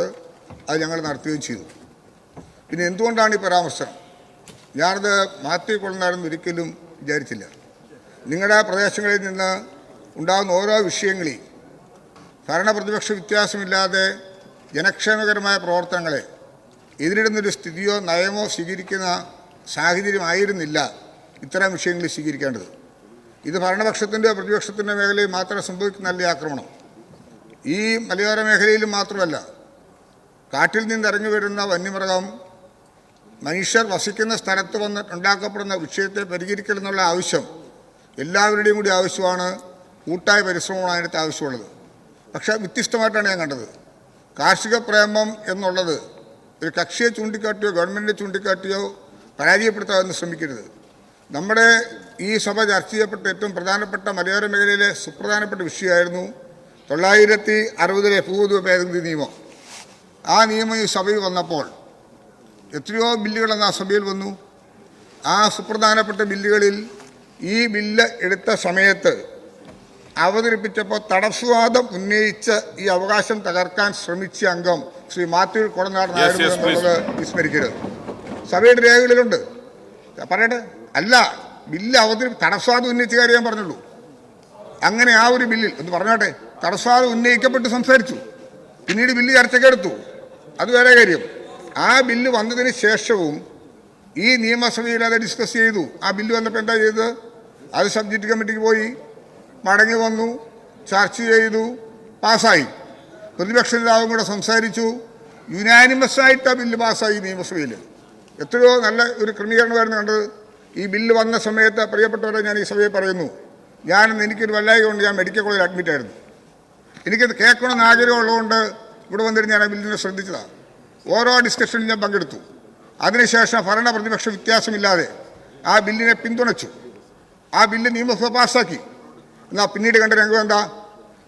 നിയമസഭയ്ക്ക് പുറത്ത് കേരള കോൺഗ്രസിനെ ചൂണ്ടിക്കാണിക്കുമ്പോൾ PJ ജോസഫ് വിഭാഗവും ശ്രീ P ജോസഫും ശ്രീ മോൻസ് ജോസഫ് ഉൾപ്പെടെ ഈ ബില്ലിനെ അനുകൂലിച്ചുകൊണ്ട് ഈ സഭയിൽ വോട്ടെടുപ്പില്ലാതെ യുനാനിമസായി പാസ്സാക്കിയ നിയമത്തെ കോൺഗ്രസ് പാർട്ടിയും കേരള കോൺഗ്രസ് ജോസഫ് വിഭാഗവും ഉൾപ്പെടെ പുറത്ത് സമരവേദികളാക്കി മാറ്റി ചരിത്രമുണ്ട്. കർഷക പ്രേമമല്ല, നിയമസഭയ്ക്കകത്തൊരു നയം, നിയമസഭയ്ക്ക് പുറത്ത് വേറൊരു നയം. ഇതല്ലേ കണ്ടത്? ഇതിന്മേലുള്ള ചട്ടങ്ങൾ രൂപീകരിച്ച് അവസാന ഘട്ടത്തിലേക്ക് വരുവാണ്. കേരളത്തിലെ മുഴുവൻ ജനങ്ങൾക്കും ആശ്വാസം കൊടുക്കുന്ന നടപടി പൂർത്തിയാകുമ്പോൾ കേരള കോൺഗ്രസിന്റെ സമീപനങ്ങളെ കുറിച്ച് ബോധ്യമാകും. ഞാനത് പറഞ്ഞോട്ടെ. അതുകൊണ്ട് ഇക്കാര്യങ്ങളിൽ ഞങ്ങളെ പരാമർശിച്ചുകൊണ്ട് മാത്രം പറഞ്ഞതാ. കേരള കോൺഗ്രസിന്റെ കാർഷിക പ്രേമത്തെയും മലയോര മേഖലയുടെ ബുദ്ധിമുട്ടുകളെ കുറിച്ചൊന്നും കേരള കോൺഗ്രസിനെ അങ്ങനെ ദുർബലപ്പെടുത്തിച്ചിട്ടെഴുതാൻ നിങ്ങൾക്കാകുമെന്ന് ഞാൻ വിചാരിക്കുന്നില്ല. ഒരു കാര്യം കൂടി പറഞ്ഞ് അവസാനിപ്പിക്കുന്നു. 38-40 വർഷക്കാലം UDFിൻ്റെ ഭാഗമായിരുന്ന പാർട്ടിയാണ് കേരള കോൺഗ്രസ്. KM മാണി ഏത് ഘട്ടത്തിലാണ് കോൺഗ്രസും UDFും എടുത്ത നിലപാടിനെ എതിർത്തത്? നിങ്ങളെടുത്ത നിലപാടുകളോടൊപ്പം നിന്നു. പരാജയത്തിലും വിജയത്തിലും കൂട്ടുനിന്നു. ഒരു സുപ്രഭാതത്തിൽ കേരള കോൺഗ്രസ് UDFിൻ്റെ ഭാഗമാകാൻ അർഹതയില്ലെന്ന് പറഞ്ഞ് കണ്ടിച്ച് താഴേക്ക് വെച്ചു. ഞങ്ങൾ മലയോര കർഷകരും പെരുവഴി നിൽക്കണോ? ആ മലയോര കർഷകരെയും ജനങ്ങളെ സംരക്ഷിക്കാൻ ഈ പിണറായിയും കൂട്ടരും ഞങ്ങളോടൊപ്പം ഉണ്ടായിരുന്നു. ആ പിണറായി സർക്കാരിനോടൊപ്പം ഇന്നതിൻ്റെ ഭാഗമായി നിന്നുകൊണ്ട് ആ മലയോര കർഷകരെ സംരക്ഷിക്കുന്നതിൽ 100% വിജയിച്ചു എന്നാണ് ഞങ്ങളുടെ കണക്ക്. എവിടെയെങ്കിലും പ്രശ്നമുണ്ടായാൽ, ഏതെങ്കിലും കർഷകന് എവിടെയെങ്കിലും ബുദ്ധിമുട്ടുണ്ടായാൽ ആ വിഷയം പരിഹരിക്കപ്പെടും. അതിനാവശ്യമായ നടപടി സ്വീകരിക്കാൻ ഇച്ഛാശക്തിയുള്ള ഗവൺമെൻറ് ഭാഗമായി നിന്നുകൊണ്ട് കേരള കോൺഗ്രസ് നിലപാട് ആവർത്തിക്കും. അതുകൊണ്ട് ഇത്തരം കാര്യങ്ങളിൽ കേരള കോൺഗ്രസിനെയും ഞങ്ങളെയും ചൂണ്ടി ഇത്തരം കാര്യങ്ങൾ പരാമർശിക്കരുതെന്ന് ഞാൻ വളരെ വിനയപൂർവ്വം നിങ്ങളോട് ഓർമ്മപ്പെടുത്തട്ടെ. ഇതാണ് എനിക്ക് പറയാനായിട്ടുള്ളത്. ബഹുമാനപ്പെട്ട വകുപ്പ് മന്ത്രിയുടെ അനുമതി നിഷേധിക്കുന്നു. നിങ്ങൾ 3 മിനിറ്റ് പ്രസംഗിച്ചല്ലേ എന്ന് അദ്ദേഹത്തെ കുറിച്ച്? സംഘം സംസാരിച്ചു. സർ, ഈ വിഷയം വളരെ ഗൗരവമുള്ളതാണ് എന്ന് ബഹുമാനപ്പെട്ട വനമന്ത്രി സമ്മതിച്ചു. നാട്ടിലെ ജനങ്ങളെ, മലയോര ജനതയെ ഗൗരവമായി ബാധിക്കുന്ന ഒരു വിഷയമാണ്. പ്ലീസ്. ഇവിടെ ഗവൺമെൻറ് മുമ്പാകെ പ്രതിപക്ഷം കൊണ്ടുവന്നത്, പക്ഷേ അടിയന്തര പ്രമേയമായി സഭ നിർത്തിവെച്ച് ചർച്ച ചെയ്യേണ്ട ആവശ്യമില്ല, പൊതു ചർച്ചകൾ ഈ വിഷയത്തെ സംബന്ധിച്ച് നടക്കണം എന്ന അഭിപ്രായം പറഞ്ഞതിന് ഞാൻ സ്വാഗതം ചെയ്യുന്നു. സർ, ഇവിടെ മാത്യു കൊള്ളാട് സൂചിപ്പിച്ചതുപോലെ നയപ്രഖ്യാപന പ്രസംഗത്തിലും ബഹുമാനപ്പെട്ട മന്ത്രിയുടെ ഇന്ന് പ്രസംഗത്തിലും പറഞ്ഞത് ഇത് കുറഞ്ഞു വരികയാണ് വന്യജീവി ആക്രമണം. എന്തുകൊണ്ടാണ്? ഫോറസ്റ്റ് ഡിപ്പാർട്ട്മെൻറ്റ് ഭയങ്കര കാര്യക്ഷമമായി പ്രവർത്തിക്കുന്നതുകൊണ്ട് വനത്തിൽ നിന്നും വന്യജീവികൾ ഇറങ്ങി വരുന്നത് തടയാൻ കഴിയുന്നുണ്ട്. കഴിഞ്ഞ കുറേ വർഷങ്ങളായി ഇത് കുറഞ്ഞു വന്നുകൊണ്ടിരിക്കുകയാണെന്നോ? അതാണോ സാർ 5 വർഷത്തെ സ്റ്റാറ്റിസ്റ്റിക്സ്? 2019-20 മനുഷ്യ വന്യമൃഗ സംഘർഷങ്ങളുടെ എണ്ണം 6341. പിന്നെ അത് 7000-ലധികമായി, 8000-ലധികമായി. ഈ 23-24 അത് വർദ്ധിച്ച് 9838 ഹ്യൂമൻ ആനിമൽ കോൺഫ്ലിക്റ്റ് ഇവിടെ ഉണ്ടായിട്ടുണ്ട്. ഏത് കണക്കനുസരിച്ച് അങ്ങ് പറയുന്നത്? വന്യജീവികളുടെ ആക്രമണം കേരളത്തിൽ ഞാൻ വർദ്ധിച്ചു കൊണ്ടിരിക്കുകയാണ്. അതാണ് കണക്ക്, ഔദ്യോഗിക കണക്കാണ് ഞാൻ പറഞ്ഞത്. വർദ്ധിച്ചു കൊണ്ടിരിക്കുകയാണ്. ഇനി കൃഷിനാശമാണല്ലോ ഇതിൻ്റെ അകത്ത്. ജീവഹാനി കഴിഞ്ഞാൽ പിന്നെയുള്ള ഏറ്റവും ഗുരുതരമായ പ്രശ്നം എന്ന് പറയുന്നത് കൃഷിനാശമാണ്. സാർ, കൃഷിനാശവും സ്വത്തുനാശവും 2019-20 5550 ഹെക്ടർ സ്ഥലമാണ് ഉണ്ടായിരുന്നത്, കേസാണ് ഉണ്ടായിരുന്നത്. അത് പിന്നെ 6000-ആയി, 6500-ആയി, 6800-ആയി. 2023-24 അത് വലുതായി വർദ്ധിച്ചു. 8141 കേസായി, കൃഷിനാശത്തിൻ്റെ കേസ്. സാർ, നമ്മളത് എന്നിട്ട് ഗവർണറെ കൊണ്ട് കേരളത്തിൽ വന്യജീവി ആക്രമണം കുറഞ്ഞു വരികയാണ് എന്ന് പറഞ്ഞത് ഏത് കണക്കിൻ്റെ അടിസ്ഥാനത്തിലാണ്? അങ്ങ് ഇവിടെ സംസാരിച്ചത് ഏത് കണക്കിൻ്റെ അടിസ്ഥാനത്തിലാണ്? ഇതെല്ലാം ഔദ്യോഗികമായ കണക്കുകളാണ് ഞാനിവിടെ പറഞ്ഞത്. ഇത് ഗൗരവതരമായി വർദ്ധിച്ചുകൊണ്ടിരിക്കുകയാണ്. സാർ, 2016 മുതൽ നാളിതുവരെ 60,000 ആക്രമണങ്ങളാണ് ഉണ്ടായിട്ടുള്ളത്. 60,000. ആലോചിച്ചോളാം നിങ്ങൾ. ഒരു പ്രദേശത്ത് ജീവിക്കുന്ന മനുഷ്യരുടെ സങ്കടങ്ങളാണ്. അതിനു മുമ്പ് ഇല്ലായിരുന്നു എന്നല്ല ഞാൻ പറയുന്നത്, വർദ്ധിച്ചു വരികയാണ്. മരിച്ചത് 1000 പേര്. വന്യജീവി ആക്രമണത്തിൽ മരിച്ചത് 1000-ലധികമായി. ഇപ്പോൾ 5000-ലധികം കന്നുകാലികളെ കൊന്നു. കോടിക്കണക്കിന് രൂപയുടെ കൃഷിനാശം ഉണ്ടായി. സാർ, ഈ മലയോരത്തൊന്നും ഭൂമിക്കടിയിൽ ഒരു കൃഷിയും നടക്കില്ല. കപ്പ, ചേന, ചേമ്പ് ഇതൊക്കെയാണ് പാവപ്പെട്ട മലയോര കർഷകരുടെ പ്രധാനപ്പെട്ട കൃഷികൾ. മുഴുവൻ പന്നി നശിപ്പിക്കും. നാളികേരം കുരങ്ങനിട്ടുകൊണ്ട് പോകും. വാഴ ആന നശിപ്പിക്കും. എല്ലാ തരത്തിലുള്ള കൃഷിയും നശിപ്പിക്കും. ഒരു തരത്തിലുള്ള കൃഷിയും അവിടെ നിലനിൽക്കില്ല. ശരിക്കും പറഞ്ഞാൽ പശുവിനെ കറന്ന് ആ പാല് വിറ്റിട്ടാണ് ഈ പാവങ്ങൾ, ഒരു 90% ആളുകൾ ആ പ്രദേശത്ത് ജീവിക്കുന്നത്. പിന്നെ സാർ, ഞാനിവിടെ ഇതിനു മുമ്പ് നിയമസഭയിൽ പറഞ്ഞിട്ടുണ്ട്, ഭീതി. ഇവിടെ മാത്യു പറഞ്ഞു ഭീതി. കുട്ടികളെ സ്കൂൾ വിടാൻ പറ്റുമോ സാർ? പശുവിന് പുല്ല് വെട്ടാൻ പോകാൻ പറ്റുമോ? പ്രായമുള്ളവർക്ക് ആശുപത്രിയിൽ പോകാൻ പറ്റുമോ? ഒരു വിറകെടുക്കാൻ പോകാൻ പറ്റുമോ? പുറത്തേക്ക് ഇറങ്ങാൻ പറ്റാത്ത സാഹചര്യമാണ് പല കാർഷിക മേഖലകളിലും. വ്യാപകമായ ഭീതിയാണ്. അതിൻ്റെ പുറകെ ഈ പറഞ്ഞതുപോലെ ഈ ഫോറസ്റ്റ് ഉദ്യോഗസ്ഥന്മാർ എന്തിനാണ് ഭീതി വളർത്തുന്നത്? എന്തിനാണ് ശത്രുക്കളായി കാണുന്നത് കർഷകരെ? ഈ മലയോരത്ത് ജീവിക്കുന്ന ആളുകൾ വനസംരക്ഷണത്തിൻ്റെ ശത്രുക്കളായി കാണരുത്. ഞാനിപ്പോഴും പറയും, നിങ്ങൾ പണ്ട് EFL കൊണ്ടുവന്നതാണ് ഈ കാർഷിക മേഖലയിലെ ജനങ്ങളെ ഈ പരിസ്ഥിതിയുടെയും വനസംരക്ഷണത്തിൻ്റെയും ശത്രുക്കളാക്കി മാറ്റിയത്. ഉദ്യോഗസ്ഥന്മാർക്ക് തോന്നിയ പോലെ അവകാശം കൊടുത്തു. കണ്ടവരൊക്കെ പോയി ആളുകൾ ചെയ്തിരുന്ന കാപ്പി കൃഷിയും തേയില കൃഷിയും മറ്റ് കൃഷിയൊക്കെയുള്ള 100-150 ഏക്കറുമൊക്കെ ₹1 നഷ്ടപരിഹാരം കൊടുക്കാതെ പിടിച്ചെടുത്തൊരു നിയമം കൊണ്ടുവന്നു. ഇഷ്ടമുള്ള പോലെ വനത്തിൻ്റെ അതിർത്തിയിൽ ചിലരുടെ പിടിച്ചില്ല, കാരണം അവർ കൈകാര്യം ചെയ്തു. അതിൻ്റെ ഇപ്പുറത്തുള്ള തോന്നിയതുപോലെ വാങ്ങി. അവസാനം ഈ വനസംരക്ഷണവും കർഷകരും തമ്മിൽ സംഘർഷമുണ്ടാക്കിയ നിയമങ്ങൾ നിങ്ങളുണ്ടാക്കി. ഇപ്പം തന്നെ ഞാൻ ചോദിക്കട്ടെ, സ്റ്റേറ്റിൻ്റെ ഡ്യൂട്ടി അല്ലേ? It's a duty of the state to protect the life and property of the people. നമുക്കൊരു ലീഗൽ ഒബ്ലിഗേഷൻ ഇല്ലേ? റൈറ്റ് ടു ലീവ് എന്ന് പറയുന്ന ആർട്ടിക്കിൾ 21 ഇല്ലേ? ഇവരെ ഈ അപകടത്തിൽ നിന്ന് രക്ഷിക്കാനുള്ള ബാധ്യത ആർക്കാ? നിങ്ങൾക്ക് മാത്രമല്ല, കേന്ദ്ര ഗവൺമെൻറ്റിനും ആ ബാധ്യതയുണ്ട് എന്ന കാര്യത്തിൽ സംശയമില്ല. സാർ, കേരളത്തിൽ 29% ഫോറസ്റ്റാണ്. 29 എന്ന് വെച്ചാൽ നാഷണൽ ആവറേജിനേക്കാൾ കൂടുതലാണ്. സാർ, ഒരു ഡീഫോറസ്റ്റേഷനും സമ്മതിക്കേണ്ട, ഞങ്ങളൊക്കെ അതിൻ്റെ കൂടെയാണ്. വനം സംരക്ഷിക്കപ്പെടണം സാർ. പക്ഷേ ഇനിയും വനാതിർത്തി വർദ്ധിപ്പിക്കാൻ പോയാലോ? നിങ്ങൾ എത്ര സ്ഥലത്ത് നോട്ടിഫിക്കേഷൻ ഇറക്കിയിട്ടുണ്ട്? സാധാരണ ആളുകൾ ജീവിക്കുന്ന ഭൂമി വീണ്ടും നോട്ടിഫൈ ചെയ്ത് റിസർവ് ഫോറസ്റ്റ് ആക്കി ഇറക്കാം സാർ. അപ്പോൾ വീണ്ടും ആളുകൾ ശത്രുക്കളാവുകയാണ്, ശത്രുക്കളാവുക. പ്രധാനപ്പെട്ട ടൗണുകൾ ഉൾപ്പെടെയുള്ള പ്രദേശങ്ങൾ ഫോറസ്റ്റായിട്ട്, റിസർവ് ഫോറസ്റ്റായിട്ട് ഫോറസ്റ്റുകാരെ എഴുതി നോട്ടിഫിക്കേഷൻ കൊടുക്കുക. നിങ്ങൾ കൊടുത്ത ഉറപ്പ് പല സ്ഥലത്തും പാലിച്ചിട്ടില്ലല്ലോ. പിൻവലിക്കാം എന്ന് പറഞ്ഞ ഉറപ്പ് വല്ലയിടത്തും പാലിച്ചോ?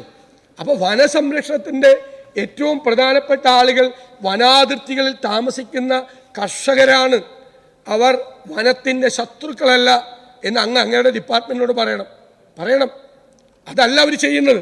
അവർ നടത്തിയ ക്രൂരകൃത്യങ്ങളെക്കുറിച്ചാണ് നേരത്തെ ഇവിടെ മാത്യു പറഞ്ഞത്. അത് പറയണ്ടേ? അവിടെയുള്ള സംഘർഷമാണ്, ഭീതിയാണ്. വനസംരക്ഷകർ എല്ലാ പരിധിയും വിട്ട് ചെയ്യുകയാണ്. അപ്പോഴാണ് ഈ നിയമം കൊണ്ടുവന്നത്. ഈ നിയമം മുഖ്യമന്ത്രിയുടെ അത് പിൻവലിച്ചുകൊണ്ടുള്ള സ്റ്റേറ്റ്മെൻറ്റ് ഞാൻ വായിച്ചു. ഞാനതിനെ സ്വാഗതം ചെയ്തു. അപ്പോൾ അദ്ദേഹം പറഞ്ഞതെന്താ? ഏതെങ്കിലും വകുപ്പുകളിൽ നിക്ഷിപ്തമാകുന്ന അധികാരം ദുർവിനിയോഗം ചെയ്യപ്പെടാൻ സാധ്യതയുണ്ട് എന്ന കാര്യം സർക്കാർ ഗൗരവമായി പരിഗണിക്കും. അന്ന് പറഞ്ഞത് മുഖ്യമന്ത്രി പറഞ്ഞതല്ല. അന്ന് ഈ പിൻവലിക്കപ്പെട്ട വനനിയമത്തിലെ ഓരോ വ്യവസ്ഥകളും അങ്ങ് ന്യായീകരിച്ചു. ഇവിടെ വെച്ച് ന്യായീകരിച്ചു.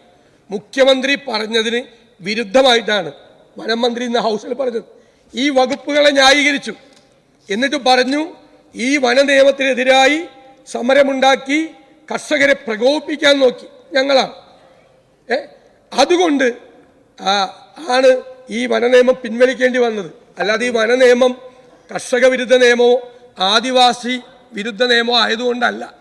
ഞങ്ങൾ ജനങ്ങളെ ഇളക്കി സംഘർഷം ഉണ്ടാക്കാൻ ശ്രമിച്ച് തെറ്റിദ്ധരിപ്പിച്ചത് കൊണ്ടാണ് ഈ വനനിയമം പിൻവലിച്ചത് എന്നാണ് അങ്ങീ സഭയിൽ പറഞ്ഞത്. മുഖ്യമന്ത്രി അതല്ല പറഞ്ഞത്. മുഖ്യമന്ത്രി അമിതമായ അധികാരം ഒരു വകുപ്പിലും പാടില്ല എന്നുള്ള നിലപാട്. അമിതമായ അധികാരം ഫോറസ്റ്റ് നൽകിക്കൊണ്ടുള്ള പ്രൊവിഷൻസ് ഈ നിയമത്തിലുണ്ട്. ഞങ്ങളാരും വനനിയമം 1961 വനനിയമത്തിന് അമെൻമെൻറ്റിനെതിരാണോ?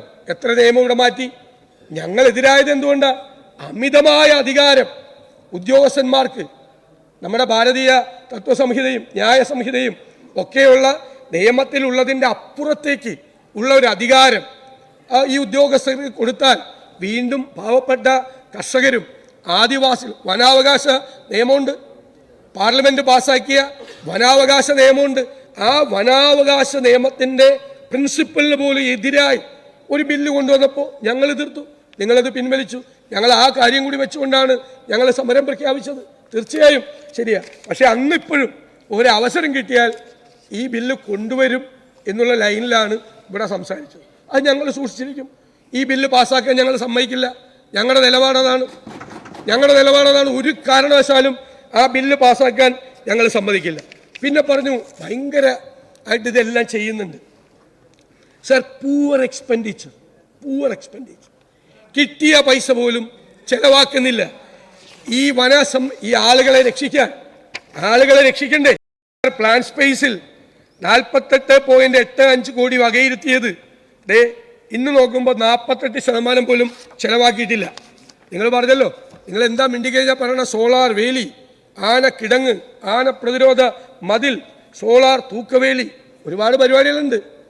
കഴിഞ്ഞ ഒരു 2-3 വർഷമായിട്ട് ക്രാഷ് ഗാർഡ് വേലി 0 ചിലവാക്കിയിരിക്കുന്നത്, കന്മതിൽ 0, റെയിൽ വേലി 0, ചുറ്റുമതിൽ 0, ഇരുമ്പ് വേലി 0. ഒരു കാര്യത്തിലും പൈസ മുടക്കുന്നില്ല സാർ, ഒരു കാര്യത്തിലും പൈസ മുടക്കുന്നില്ല. 2023-24 ചെലവഴിച്ച തുക 3.1 കോടിയായി ചുരുങ്ങി. ഒരുവിധ സംവിധാനം നേരത്തെ ഇപ്പോൾ ആറളത്തൊക്കെ മതിൽ കിട്ടുമായിരുന്നു. ഇപ്പം ഞാനൊരു ഉദാഹരണം പറയാം. ചാലക്കുടി, വാഴച്ചാൽ, മലയാറ്റൂർ ഡിവിഷനുകളിൽ ഫെൻസിംഗ് സ്ഥാപിക്കാൻ 13.5 കോടി നബാർഡ് 2023 അനുവദിച്ചതാണ്. സർ, ഇതുവരെ ടെൻഡർ നടപടികൾ സ്വീകരിച്ച് ഈ വർക്ക് തുടങ്ങിയിട്ടില്ല. അത് ആ പ്രദേശത്തെ ഒരു പരിപാടിയും, അതായത് ജനങ്ങളെ ഈ വന്യജീവി ആക്രമണത്തിൽ നിന്ന് രക്ഷിക്കാൻ വേണ്ടിയിട്ടുള്ള ഒരു നടപടികളും നടക്കുന്നില്ല. സർ, വേറൊരു പ്രധാനപ്പെട്ട കാര്യം, എല്ലാ മൃഗങ്ങളും ഇറങ്ങാണ്. അങ്ങ് പറഞ്ഞു, എനിക്കത് മനസ്സിലായില്ല, പ്രതിപക്ഷ നേതാവിനും രമേശിക്ക് അറിയാമെന്നാണ് പറഞ്ഞു. അതായത് ആരാണ് കാട്ടിൽ പോയി ആനയെയും സിംഹത്തെയും പുലിയെയും കടുവയെയും കേരളത്തിൻ്റെ വനത്തിനകത്ത് ആക്രമിക്കുന്നത്? സാർ, ഞാൻ കരുതുന്നത്, ഞാൻ ഫോറസ്റ്റ് ഡിപ്പാർട്ട്മെൻറ്റിനെ അഭിനന്ദിക്കുന്നത് എന്തുകൊണ്ടാണെന്നറിയോ? വർഷങ്ങളായി, ഇപ്പോൾ മാത്രമല്ല, ഈ പോച്ചിങ് എന്ന് പറയുന്ന പരിപാടി ഈ വനം വകുപ്പ് ഉദ്യോഗസ്ഥന്മാരാണ് അവസാനിപ്പിച്ചത്. അവരുടെ കാർക്കശ്യം നിറഞ്ഞ നിലപാടുകൾ, പിന്നെ ആദിവാസി വിഭാഗത്തിൽപ്പെട്ട ഫോറസ്റ്റ് ഗാർഡുകൾ, അവർ വനസംരക്ഷണം, ഇപ്പോൾ പോച്ചിങ് നടക്കുന്നില്ല. വളരെ റെയറസ്റ്റ് ആയിട്ടുള്ള നടക്കും. ഇപ്പോൾ ആരാണ് സാർ കാട്ടിപ്പോയി ആനയെ ആക്രമിച്ച് നാട്ടിലേക്ക് വിടുന്നത്? അങ്ങിതൊക്കെ മനസ്സിലാക്കണം. എന്തുകൊണ്ടാണ് കടുവ വരുന്നത്? ഇപ്പോൾ ഞാനൊരു ദിവസം വയനാട്ടിൽ ചെന്നപ്പോൾ 5 കടുവ ബത്തേരിയിലുണ്ടെന്ന് പറഞ്ഞു. എന്തുകൊണ്ടാ? 354 സ്ക്വയർ ഫീറ്റേ ഉള്ളൂ കാടിൻ്റെ വിസ്തീർണം വയനാട്ടിൽ. ടൈഗർ കൺസർവേഷൻ അതോറിറ്റിയുടെ നിർദ്ദേശപ്രകാരം ഒരു കടുവയ്ക്ക് 20 സ്ക്വയർ കിലോമീറ്റർ വേണം. വേറെ ആണുങ്ങളെ ആരെയും അതിൻ്റെ അകത്തേക്ക് കയറ്റില്ല. ഒറ്റയാൾ ടെറിട്ടോറിയൽ ആനിമലാണ് കടുവ. ആണുങ്ങളെ അകത്തേക്ക് കയറ്റില്ല. മരത്തിൽ മാർക്ക് ചെയ്ത് വയ്ക്കും, ഒരാളും കയറില്ല. അവിടെ 150-ലധികം കടുവകളുണ്ട്. 150-ലധികം കടുവകൾക്ക് ശരിക്കും പറഞ്ഞാൽ 3000 സ്ക്വയർ ഫീറ്റ് വേണം. ആ 3000 സ്ക്വയർ ഫീറ്റ് വേണ്ട സ്ഥലത്ത്, വന വിസ്തൃതി വേണ്ട സ്ഥലത്ത്, അവിടെ 150 കടുവകൾക്ക് അത് അല്ല, ഒരു 20 സ്ക്വയർ കിലോമീറ്റർ മാത്രം ആണ് ഒരു കടുവയ്ക്ക് വേണ്ടത്. അവിടെ ഉള്ളത് 350 ഉള്ളൂ. 3000 വേണ്ടെടുത്ത്, 3000 സ്ക്വയർ കിലോമീറ്റർ വേണ്ടെടുത്താൽ അപ്പം എന്ത് ചെയ്യുമെന്ന് വെച്ച് കഴിഞ്ഞാൽ, ചെറുപ്പക്കാരായിട്ടുള്ള ആളുകൾ ഈ ഒറ്റയ്ക്ക് പ്രായം ചെന്ന കടുവകൾ ഉള്ള ആ ടെറിട്ടറിയിലേക്ക് കടന്ന് അവരെ ആക്രമിക്കും. അപ്പോൾ പ്രായമായ ഇരപിടിക്കാൻ പറ്റാത്ത കടുവകൾ നാട്ടിലേക്ക് ഇറങ്ങും. നാട്ടിലേക്ക് ഇറങ്ങി കെട്ടിയിട്ടിരിക്കുന്ന പശുവിനെ, പട്ടിയെ, ആടിനെയൊക്കെ പിടിച്ചുകൊണ്ട് പോകും. അവർക്ക് ഇരപിടിക്കാൻ പറ്റില്ല. ഇരപിടിക്കാൻ പറ്റും. സാർ, ഇതൊക്കെയാണ് യാഥാർത്ഥ്യം. അല്ലാതെ ആരെങ്കിലും ചെന്ന് അവിടെ ചെന്ന് വെടിവെച്ച് കടുവയെ കാട്ടിൽ നിന്ന് നാട്ടിലേക്ക് ഓടിക്കുന്നതല്ല. ആന ഒറ്റയാനായി പുറത്തേക്ക് ഇറങ്ങും, ഭക്ഷണമില്ലാതെ ഇറങ്ങും. കാട്ടിൽ പണ്ട് നാച്ചുറലായിട്ടുള്ള സംഭവങ്ങളുണ്ടായിരുന്നു, ഈ ഒരുപാട് കാര്യങ്ങളുണ്ടായിരുന്നു. പിന്നെ എണ്ണം കൂടിയിട്ടുണ്ട്. അപ്പോൾ വൈൽഡ് ലൈഫ് ആക്ട് മുഖ്യമന്ത്രി കഴിഞ്ഞ ദിവസം പറഞ്ഞു, വൈൽഡ് ലൈഫ് ആക്ട് കേന്ദ്രത്തിൻ്റെയാണ്. ഇതിൻ്റെ അകത്ത് ഭേദഗതികൾ വേണം. ഞങ്ങളുടെ നിലപാടതാണ്, ഭേദഗതികൾ വേണം. കള്ളിങ്ങനെയുള്ള അവകാശം കൊടുക്കണം. കേന്ദ്ര ഗവൺമെൻറ് കുറേ കാര്യങ്ങൾ ചെയ്യേണ്ടതുണ്ട്.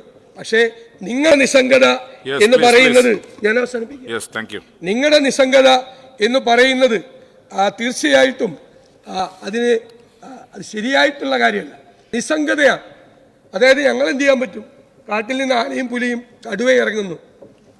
ഒരുപാട് സംസ്ഥാനങ്ങൾ ഈ മൃഗങ്ങളെ തിരിച്ചോടിക്കാൻ, ഈ ജനപ്രദേശത്തേക്ക് കടക്കാതിരിക്കാനുള്ള ഒരുപാട് പുതിയ ആധുനികമായ സങ്കേതങ്ങൾ നടപ്പെടുന്നുണ്ട്. വാൽപ്പാറ ആന ഇറങ്ങില്ല. ഇപ്പോൾ വാൽപ്പാറ നമ്മുടെ അയൽ സംസ്ഥാനമാണ്.